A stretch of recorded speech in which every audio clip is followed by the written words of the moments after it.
Welcome back to Vale Marks, where every story leaves a mark deeper than words. Today's tale is not just about a boy and a dog, it's about healing, sacrifice, and the kind of love that asks for nothing in return. It's a powerful story filled with emotion and an ending that will stay with you long after the video ends. As Maya Angelou once said, "People will forget what you said, forget what you did, but never forget how you made them feel." So please, watch until the very last moment. You won't want to miss the lesson hidden in every second. In a quiet neighborhood nestled on the outskirts of Little Rock, Arkansas, a little boy named Eli lived in a modest, ivy-covered brick house with his mother, Sandra Miller. The house wasn't particularly special, just a two-bedroom with creaky floors, a yard that needed mowing more often than Sandra had time for, and a white fence that had seen better days. But for 5-year-old Eli, it was the whole world. It was where he chased fireflies in the summer, built snow forts in the winter, and most of all, where he fell asleep every night listening to his mother's voice reading bedtime stories while a rescued dog curled up at his feet. Eli was the kind of child who noticed everything: the ants crawling up the sidewalk, the sound of leaves in the wind, the way dogs at the shelter would flinch at sudden noises.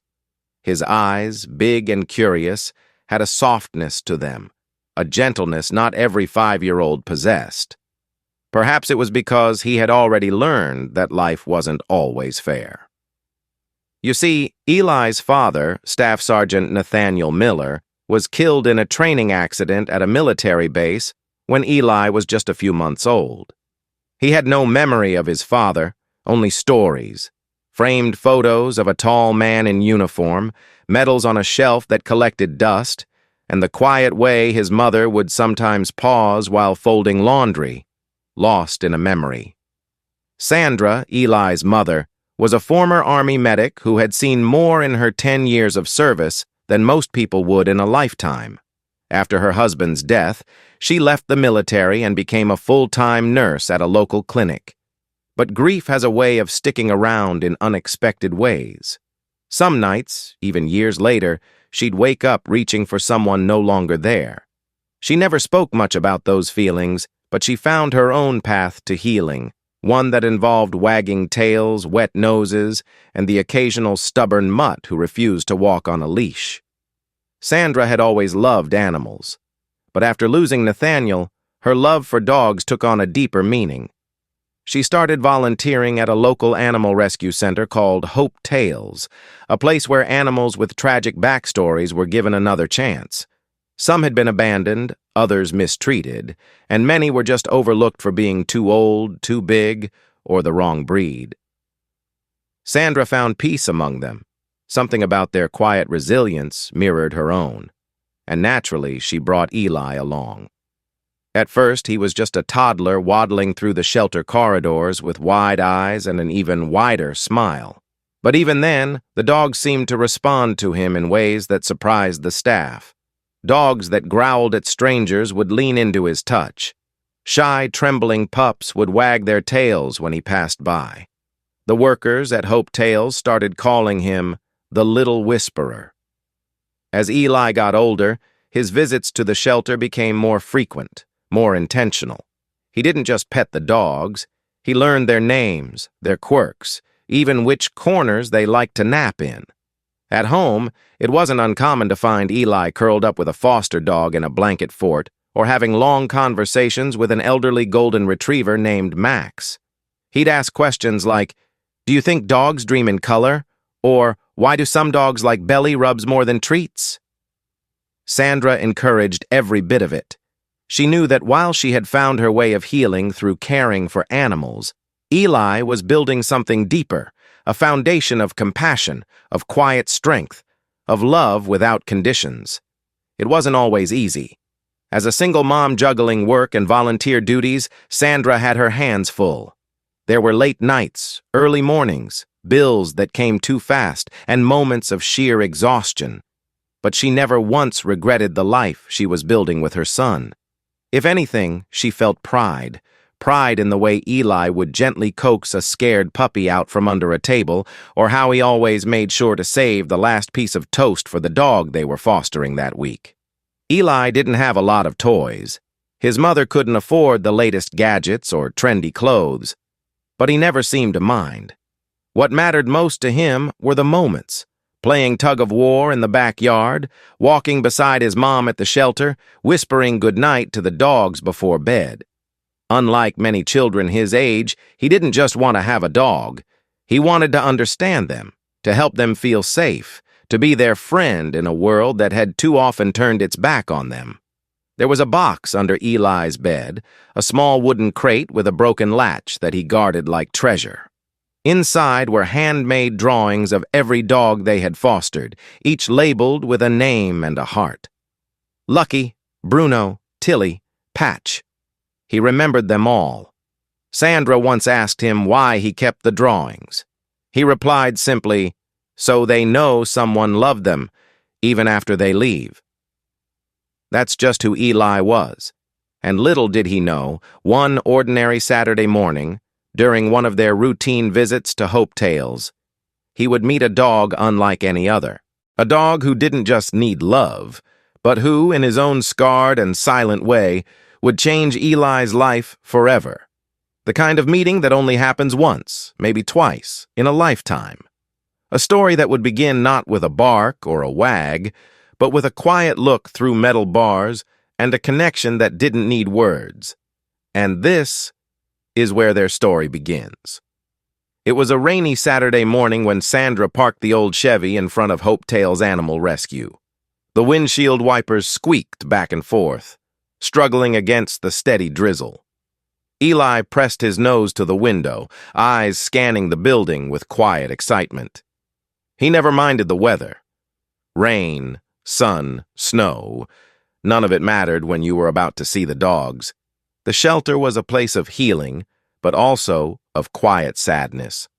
Rows of kennels filled with barking, whimpering, or silent animals, each one waiting, sometimes for days, sometimes for months, for someone to choose them. For Eli, it was a magical place. A place where he believed love could still find its way in, no matter how dark things looked. As they stepped through the front doors, greeted by the familiar scent of wet fur and disinfectant, Eli clutched a small plastic container in his hand. Inside were a few treats he had saved from last week's visit. He liked handing them out one by one, carefully choosing who would get which one, as if the right treat could make all the difference. Sandra signed in at the front desk while Eli walked ahead slowly, weaving his way through the hallway of kennels. He hummed to himself, offering a smile to every pair of eyes he met. Tail wags, shy glances, the occasional bark in return. He'd visited most of these dogs before. He remembered their names, their stories, the way some of them still cowered in the corners no matter how kind the voice. But then, something changed. Eli reached the end of the row and turned the corner into a less frequented section of the shelter, the quiet zone. This area was for the dogs that had trouble socializing, the ones with more difficult pasts, or medical issues, the ones people usually passed by. That's when he saw him. In the last kennel on the left, curled up in the farthest corner, lay a large gray Pitbull with short fur and a presence that seemed to take up the whole room. His body was tense, his eyes alert but weary. A long scar curved along his left cheek, like a jagged question mark frozen in time. No name was posted on his kennel, just a handwritten note taped to the door that read, "New intake. Do not approach. Fear reactive." Eli stopped. His humming faded. He stood silently, watching the dog. The pit bull didn't move. Not at first. But after a few seconds that felt like something suspended in air, the dog slowly lifted his head.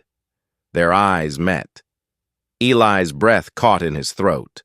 There was something in that gaze that didn't belong in a dog. Not just fear or pain or exhaustion. It was deeper. Something tired and proud and bruised but not broken. Eli had seen that look once before, in a photograph of his father taken during a mission. That same expression, a quiet warrior's calm. And then it happened. The dog stood. It wasn't dramatic. No barking, no tail wagging, just a slow, deliberate rise to his feet, as if it took all the strength he had. He didn't approach the door, but he didn't retreat either. He simply stared at Eli, head tilted ever so slightly, like he was trying to remember something long forgotten. Eli stepped closer, slowly, gently, crouching down with his treat container still in hand. Sandra, noticing the silence, appeared around the corner and froze when she saw the scene. Her son, barely 5 years old, face to face with a dog who hadn't moved or eaten properly in weeks. Staff had tried everything, food, soft words, even trained handlers, but the Pitbull had remained frozen in time. Until now. Eli reached into the container, pulled out a small biscuit, and held it through the kennel bars. And to everyone's surprise, the dog walked forward, cautiously, but without fear. He sniffed the biscuit, then looked back at Eli. And then, as gently as falling rain, he took it from the boy's hand. The silence that followed was almost sacred. "Captain," Eli whispered. Sandra blinked. "What did you say, sweetheart?" "I'm gonna call him Captain," he said without taking his eyes off the dog. "Because he looks like someone who's been through a war, like my dad." The shelter staff, who had quietly gathered behind Sandra, exchanged glances. A few pressed hands to their mouths.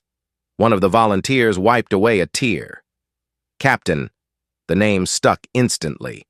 For the first time since being brought in, the Pitbull responded to something other than fear. He stayed close to the bars as Eli spoke to him, telling him stories about school and the books his mom read at night. And though the dog didn't understand the words, he understood the boy. The calm voice, the unwavering gaze, the absence of judgment. In the days that followed, something beautiful began to unfold. Captain started eating again. He sat up when he heard Eli's voice in the hallway. He even wagged his tail, just once, and just for Eli. People talked. They called it a miracle or a bond beyond understanding. But for Eli, it was simple. He didn't see a scary pit bull with a scar. He saw a friend who had been left behind, just like some people had left him and his mom behind when his dad died. He saw someone who deserved a chance. And in return, Captain saw something just as rare. A little boy with a big heart and no fear of broken things. That day, something quiet but unshakable bloomed between them. And though neither of them knew it yet, their story was only just beginning. The next time Eli and Sandra returned to Hope Tales, it was sunny, the kind of spring morning that made the trees look brighter and the air smell like fresh-cut grass. Eli had barely slept the night before, his little heart full of thoughts about the dog he had named Captain. He clutched a drawing in his hands, a picture of a gray pit bull with a cape, standing tall beside a little boy. Above it, in bold crayon letters, he had written, "Captain the Hero Dog." As they walked through the shelter's front door, the receptionist smiled. "Back to see your buddy?" she asked. Eli nodded eagerly. Sandra placed a gentle hand on his shoulder. "Let's check in with Ms. Carla first, okay?" Ms. Carla was one of the longtime staff members at Hope Tales, a woman in her 60s with silver-streaked braids and the kind of voice that could calm even the most frightened animals. She had been keeping a close eye on Captain since he'd arrived, monitoring his eating, his energy, and, more importantly, his trust. They found her near the back, refilling water bowls. She looked up and smiled warmly at the sight of Eli. "You've got someone waiting for you," she said, nodding toward Captain's kennel. "He's been sitting up all morning." Eli didn't waste a second. He ran down the hall, and sure enough, Captain was sitting at the front of his kennel, tail thumping gently against the floor, ears perked. No growling, no retreating. Just quiet, steady joy. As Eli crouched beside him, talking in his usual soft tone, Sandra turned to Carla. "He's really changed," she said. "I mean, It's like he's not the same dog. Carla nodded, her face growing more serious. That boy of yours? He's doing more than we ever could. After a pause, Sandra asked the question she'd been holding back since their first visit. Do you know anything about Captain's past? Carla exhaled, wiping her hands on a towel before leaning against the wall. Some, she said quietly. Enough to understand why he shut down. She went on to explain that Captain had been brought in by animal control from a run-down property on the edge of town. He had belonged to a man known in the neighborhood for owning mean-looking dogs, large breeds he used for security but never truly cared for. Captain had spent most of his life chained to a post in a yard, with no real shelter, no training, and no affection. His job was simple: scare people away. But one night, something unexpected happened. There had been a break-in. A group of teenagers tried to enter the home, thinking no one was there. But inside, hiding under a kitchen table, was the man's young niece, no older than Eli. Captain, still chained outside, had heard her scream. By the time the neighbors arrived, Captain had broken free from his collar and forced the intruders away. He had barked and growled, pushing them back into the street. Witnesses said it was like watching a soldier defend his post. The girl was found unharmed, sobbing into Captain's neck, her tiny fingers gripping his scarred fur. And yet, instead of being hailed as a hero, Captain was surrendered to the shelter the very next day. They said he was too dangerous, Carla said, shaking her head. Can you believe that? Sandra felt something twist inside her chest. But when Carla looked up and saw Eli, now reading a picture book through the bars while Captain lay quietly listening, her voice softened. Some dogs wear their scars on the outside, she said. But that boy? He sees what's underneath. From that day forward, Eli and Sandra made visiting Captain part of their daily routine. Each afternoon, rain or shine, they arrived at Hope Tales with something new. A squeaky toy, a blanket, sometimes just a story to share. Captain, once motionless and wary, now perked up the moment he heard their footsteps. His eyes no longer darted with suspicion, but rested calmly on the boy who had given him a name. Eli brought him bits of chicken wrapped in napkins, always feeding him by hand. So he knows he's safe, he told his mom. Sandra began keeping a small notebook, her way of tracking Captain's progress. She noted the first time he licked Eli's hand, the first time he rolled over for a belly rub, and the first time he let someone clip his nails without flinching. There was one night in particular, just a week after learning Captain's story, that stayed with Sandra for a long time. Eli had brought his favorite bedtime book, The Adventures of Ranger Max, and insisted on reading it aloud. He sat cross-legged on the shelter floor outside Captain's kennel, his tiny voice rising and falling with each page. Captain didn't move the entire time. He lay there, eyes wide open, tail brushing the ground in slow, steady thumps, like a metronome keeping pace with Eli's words. When the story ended, Eli looked up. "Good night, Captain," he whispered. And then, something extraordinary happened. Captain gave a low, soft whine and pressed his forehead against the kennel bars. Eli leaned forward, resting his forehead against Captain's. They stayed like that, motionless and connected, for nearly a minute. To anyone else, it might have looked like a child and a dog simply saying goodbye for the night. But for Sandra and for Carla watching silently from down the hall, it was something more. It was healing. It was hope. And perhaps most importantly, it was the beginning of a love that asked for nothing in return. For Eli, the idea of life without Captain was impossible to imagine.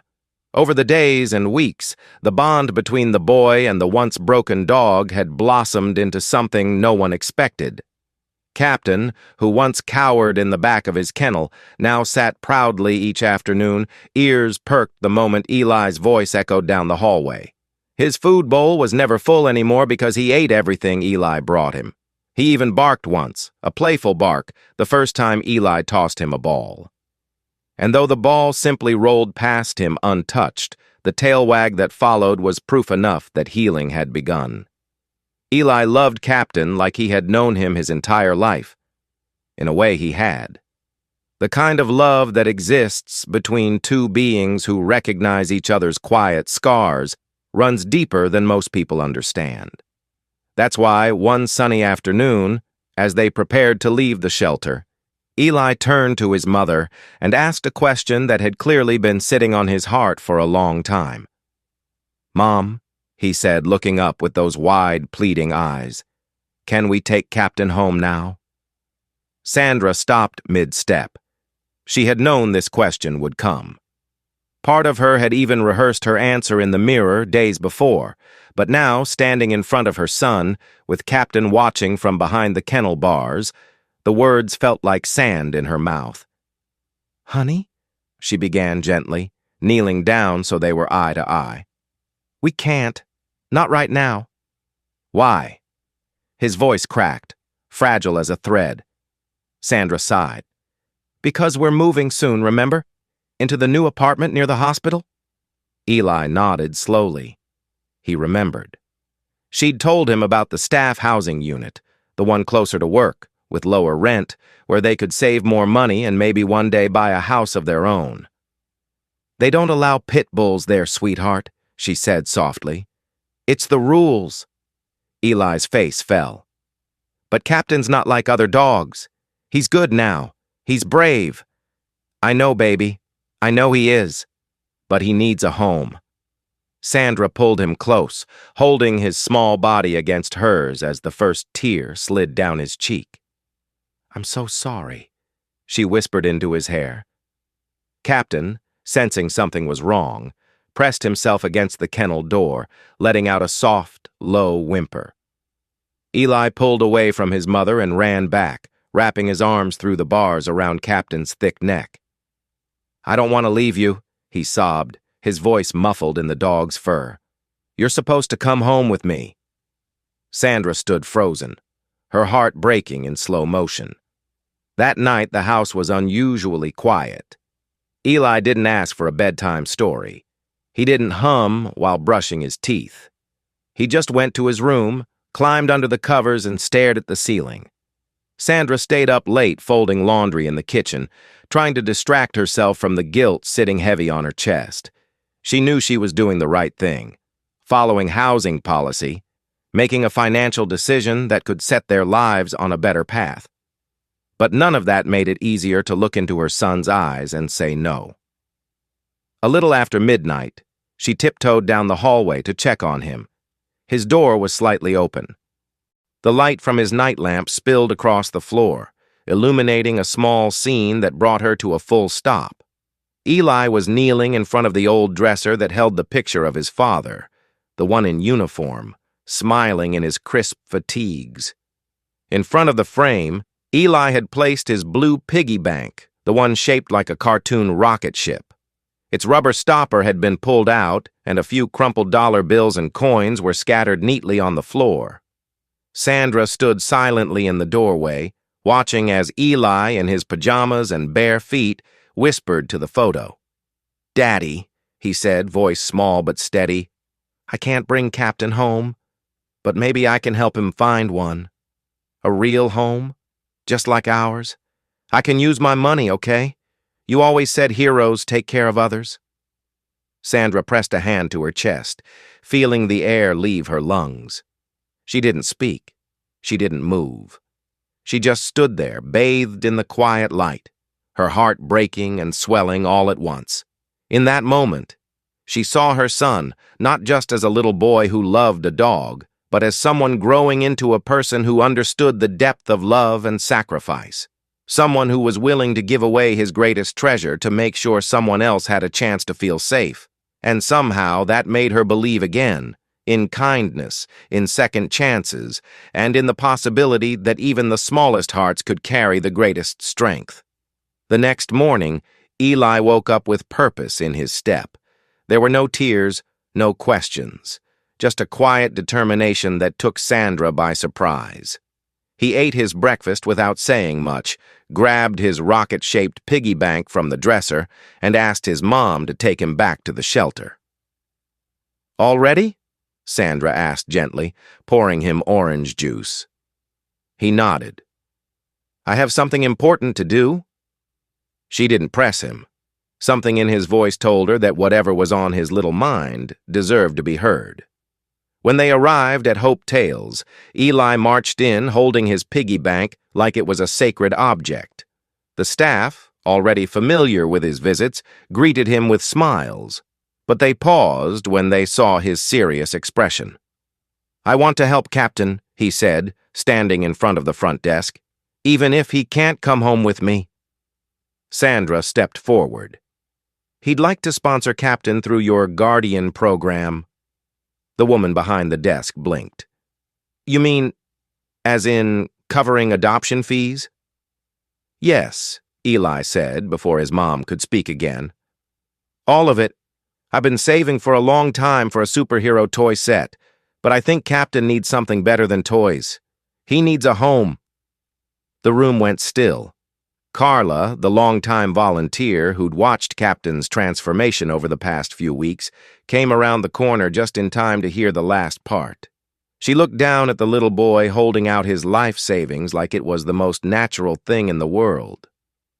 "You know," Carla said gently, "most people don't even think of sponsoring dogs they can't adopt." "I know," Eli said. "But maybe, if it's easier for someone else to take Captain home, then they will."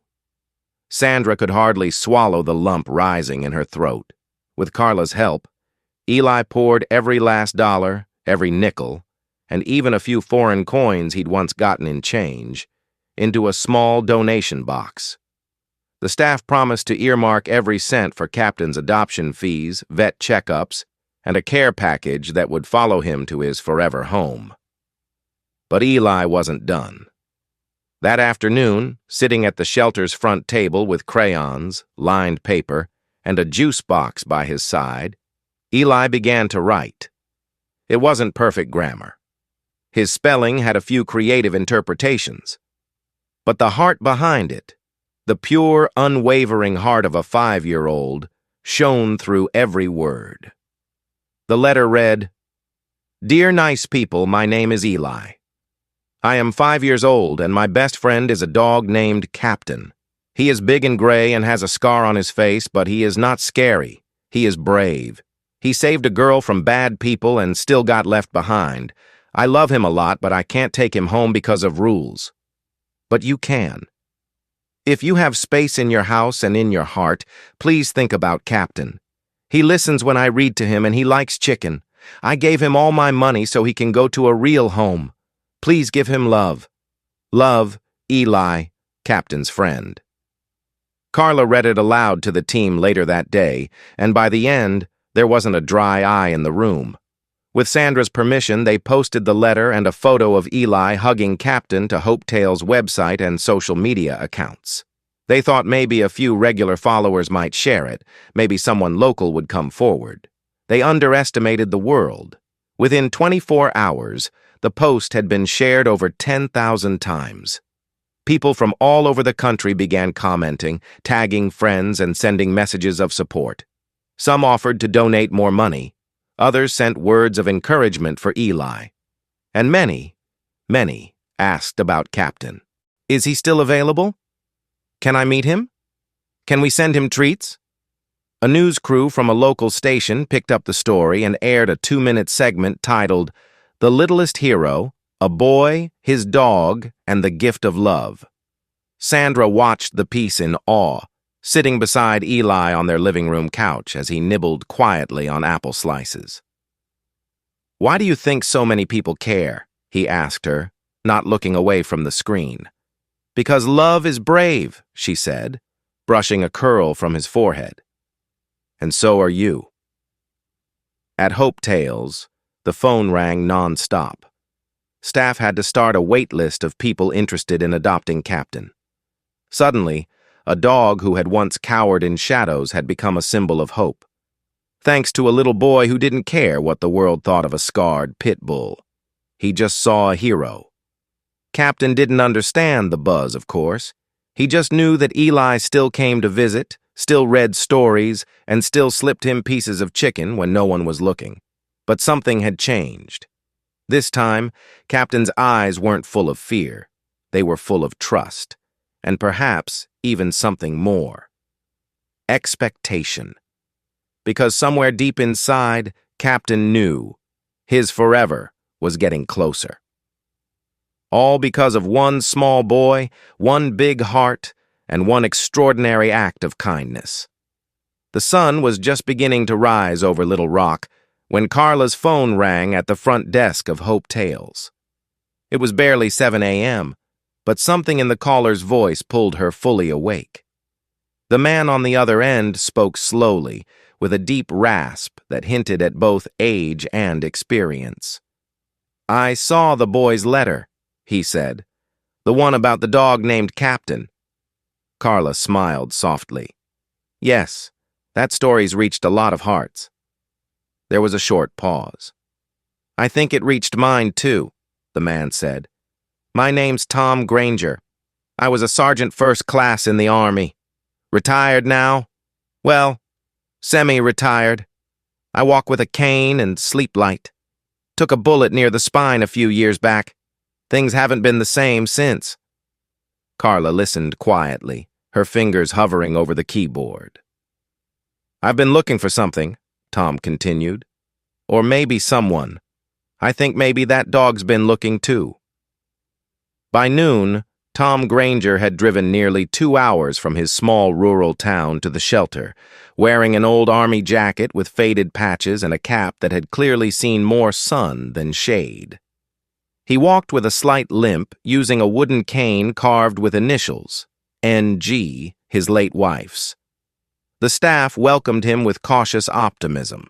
After all, Captain had warmed to exactly one human since he arrived. But something told Carla this visit would be different. Captain, lounging in his kennel after a morning walk with Eli, looked up as Tom approached. His ears twitched, his head tilted. The staff watched closely, ready to intervene if needed.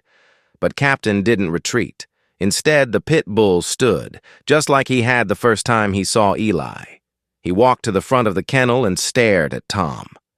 The old soldier crouched slightly, slowly, carefully, gripping the bars of the gate as he looked into Captain's eyes. "I know that look," Tom murmured. "I've seen it in the mirror." Carla stepped closer. "Would you like to spend some time with him in the visiting yard?" "I would," Tom said, already wiping his hands on his jeans. They led Captain out on a loose leash, his tail stiff with curiosity. Tom sat on a bench in the yard and waited. It didn't take long. Captain sniffed the air, then approached cautiously. He circled once, then twice. Then, without warning, he leaned in, pressing his body against Tom's leg and resting his head near the man's knee. Tom chuckled. "That's the first dog who's leaned into this leg since I got hurt." The connection was instant, silent, powerful. Later that day, the paperwork was started. Carla called Sandra personally that evening. "Are you sitting down?" she asked with a smile in her voice. When Sandra told Eli, he was quiet for a long moment, his face unreadable. Then softly he asked, "Can I say goodbye?" 2 days later, Sandra and Eli returned to Hope Tales one last time. The shelter staff had gathered in the front room, trying to make the goodbye feel less like a farewell and more like a celebration. There were balloons, dog treats wrapped in ribbon, and even a little sign that read, "Captain's new mission begins today." But none of it mattered to Eli. What mattered was waiting in the backyard, sitting beside Tom Granger, looking perfectly at peace. When Captain saw Eli, he stood immediately and trotted over, tail wagging, eyes shining. Eli dropped to his knees as Captain rushed into his arms, letting out a soft, familiar whine. They stayed like that for several minutes. Eli buried his face in Captain's neck, whispering things no one else could hear. He told Captain to be good, to be brave, and not to be scared anymore. He reminded him to eat all his food and to bark only when absolutely necessary. And then, in the quietest voice of all, he said, "Thank you for loving me back." When he finally pulled away, tears streaked his cheeks, but there was a smile on his face, too. Tom stepped forward and offered his hand. "I heard a lot about you, young man," he said gently. Eli looked up and shook it. "Are you going to be his new family?" Tom nodded. "I think we're going to take care of each other." Eli hesitated, then reached into his pocket and pulled out a folded drawing, one he had made the night before. It showed Captain in a backyard under a bright sun, lying next to an older man and a boy with a cape. The words above read, "Captain's new forever." "He likes chicken," Eli said, handing over the drawing, "and he snores a little." Tom took the picture carefully, like it was something sacred. "I snore too," he said with a wink, and then Eli did something that surprised everyone. He stepped forward and gave Tom a hug. "You're my second hero," he whispered. Tom's eyes misted over, and he placed a hand gently on the back of Eli's head. As Sandra guided her son back to the car, Captain didn't pull away or whimper. He sat beside Tom, watching the boy with calm eyes, not because he didn't love him, but because he trusted him. Somehow Captain knew he hadn't been left behind. He had been set free. And in that letting go, something rare had been shared. A gift of unconditional love between a boy, a soldier, and a dog with a scar. But no more fear. Because in the end, family isn't always who you live with. Sometimes, family is who shows up when the world finally sees the hero you were all along. Summer arrived in Arkansas with long golden days and the sweet scent of honeysuckle in the air. School was out, the neighborhood was alive with the sounds of sprinklers and laughter, and Eli had grown another inch, something his mother marked on the kitchen wall with a smile and a soft kiss on his curls. But even as the season changed, one part of Eli's heart stayed firmly rooted in a place that wasn't quite here or there. It belonged to a gray Pitbull with a crooked scar and the heart of a soldier. Captain had been gone for nearly 3 months now. Sandra had kept her promise. She continued taking Eli to the shelter every week, where he played with new dogs, walked the older ones around the block, and even helped name a few of the puppies. He was quieter these days, not sad, just thoughtful. Sometimes in the evening, he'd sit in the backyard staring at the sky, like he was waiting for something. And then, one warm Saturday morning, it came. The letter was small and cream-colored with a paw print sticker sealing the flap. It had no return address, but Sandra instantly knew who it was from.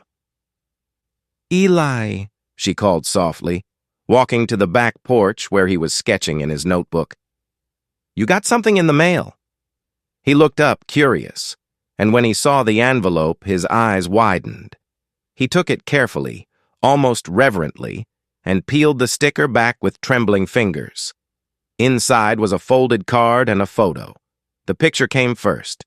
It showed Captain lying in the middle of a wide, green backyard, a rubber ball in his mouth, tail frozen mid-wag. Behind him stood Tom Granger, smiling in a lawn chair with a cold drink in his hand. Captain looked healthier now, his coat shinier, his eyes bright, alert. And there, stuck to the side of the photo, was a little note written in bold, neat handwriting. "He carries that ball everywhere. Won't sleep without it. Still snores louder than the television." Eli giggled, holding the photo to his chest. Then he opened the card. It wasn't long, just a few lines, but every word felt like a hug from far away. "Dear Eli, Captain is doing great.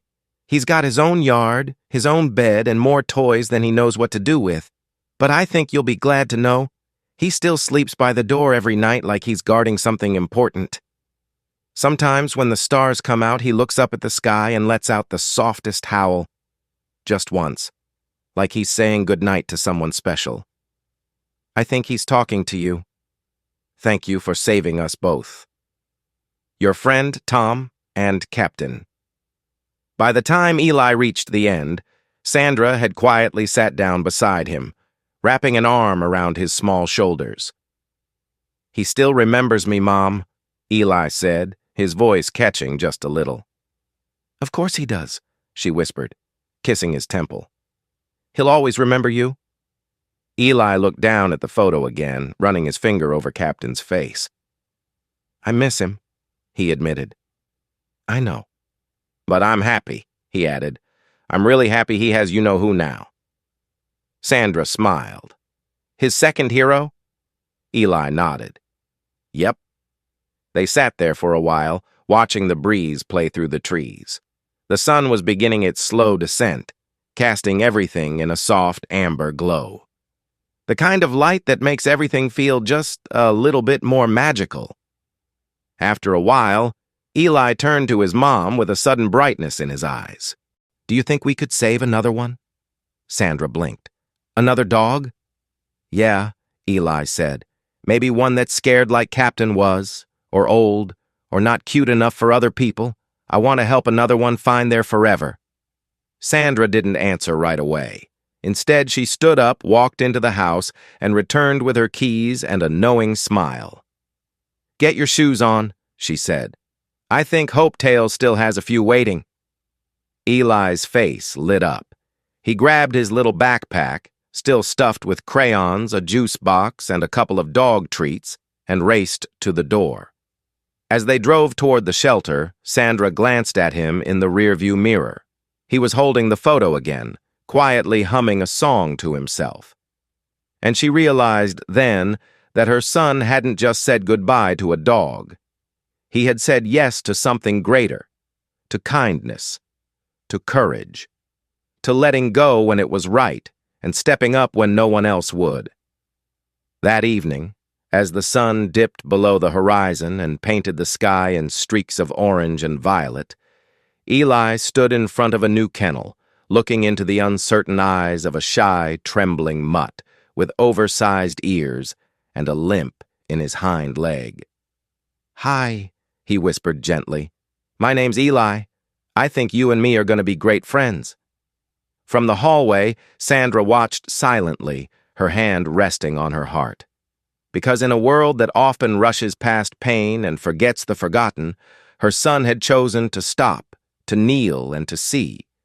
And somehow, that was enough to light up the world.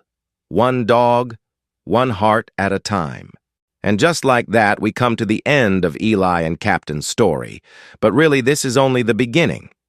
Because love, in its purest form, doesn't end when someone walks away. It lives on in every act of kindness we pass forward. What started as a little boy's innocent desire to help one broken dog ended up changing lives, including ours. This story reminds us that sometimes the smallest hearts carry the deepest strength. As Mr. Fred Rogers once said, "Anyone who does anything to help a child in his life is a hero to me. But what if that child becomes the hero for someone else, like a wounded soldier or a scarred pit bull?" That's what you've witnessed today. If this story moved you, please consider leaving a comment below. I read everyone, and if you haven't yet, hit the subscribe button to help Vale Marks reach our first 1,000 subscribers. It's your support that keeps stories like this alive. Every sub is a gentle push for me to keep creating meaningful, heartfelt content. This isn't just a story. It's a quiet reminder that love still exists in the smallest gestures. Let's make sure more people hear it.